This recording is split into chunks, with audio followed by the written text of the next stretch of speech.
Hotel স্টাইলে পাঁচমিশালি শীতের সবজির এই রেসিপিটা আমার হাজব্যান্ড কিন্তু দারুণ পছন্দ করে। মাঝে মধ্যেই আমি ওকে এভাবে বানিয়ে দিই। সো ভাবলাম আজকে এটা একটু ভিডিও করে নেই। শুরুতেই এখানে আমি গাজর কুচি নিয়ে নিচ্ছি, আলু কুচি নিয়ে নিয়েছি, সবগুলো কিউব করে কেটে নিয়েছি।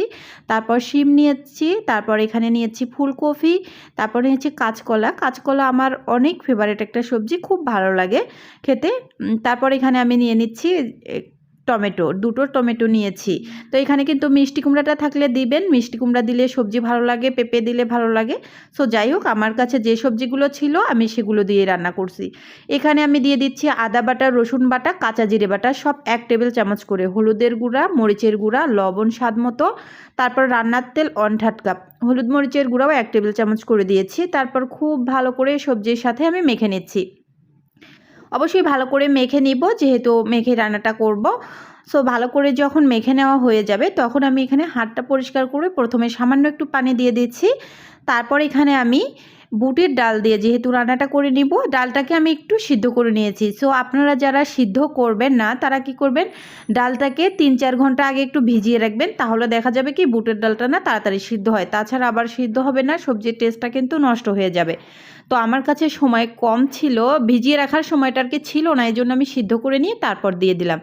তারপর আবার বেশ খানিকটা পানি দিয়ে আমি চুলায় বসিয়ে দিয়েছি সবজিটা। এই সবজিটা রান্না করা একেবারে সহজ আর খেতে একেবারে দুর্দান্ত টেস্ট।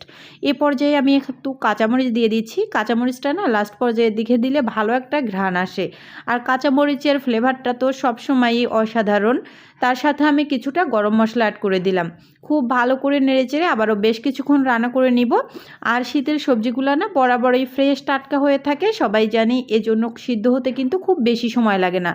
সো একটু পরপর ঢাকনাটা খুলে আমি নেড়েচেড়ে দিয়েছি। সবজিগুলো কিন্তু আমার প্রায় সিদ্ধ হয়ে এসছে।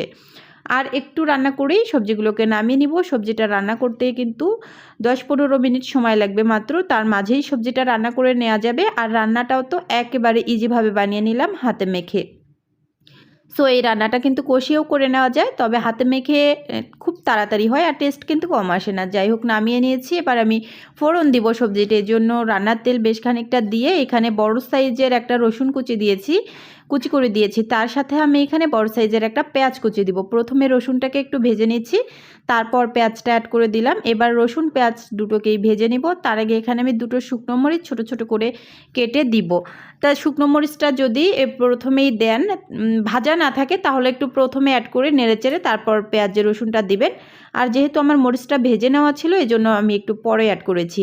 তো ব্রাউন কালার চলে এসছে, এখন আমি রান্না করে রাখা সবজিটা অ্যাড করে দিব। লোভনীয় এই সবজির রেসিপিটা একবার হলেও বানিয়ে নেবেন, বিশ্বাস করুন রুটি পরোটার সাথে জাস্ট ওয়াও, আর ভাতের সাথেও একেবারে জমে যাবে। যাই হোক, আমি ফোড়নটা দেওয়ার পর খুব ভালো করে আবারও একটু নেড়েচেড়ে দিচ্ছি। রেসিপি ভালো লাগলে ইউটিউব, ফেসবুক যেখান থেকেই দেখেন না কেন আমার পরিবারে যুক্ত হয়ে যাবেন। আর ভিডিও দেখার পর যদি মনে হয় একটু ভালো লেগেছে, প্লিজ একটা হলেও লাইক, কমেন্ট, শেয়ার করে দিবেন। লাস্ট পর্যায়ে ধনিয়া পাতা অ্যাড করে দিলাম। এখন পর্যাপ্ত ধনিয়া পাতা পাওয়া যায়, ধনিয়া পাতা না দিলে এখানে কিন্তু ভাজা জিরার গুঁড়া দিতে ভুলবেন না।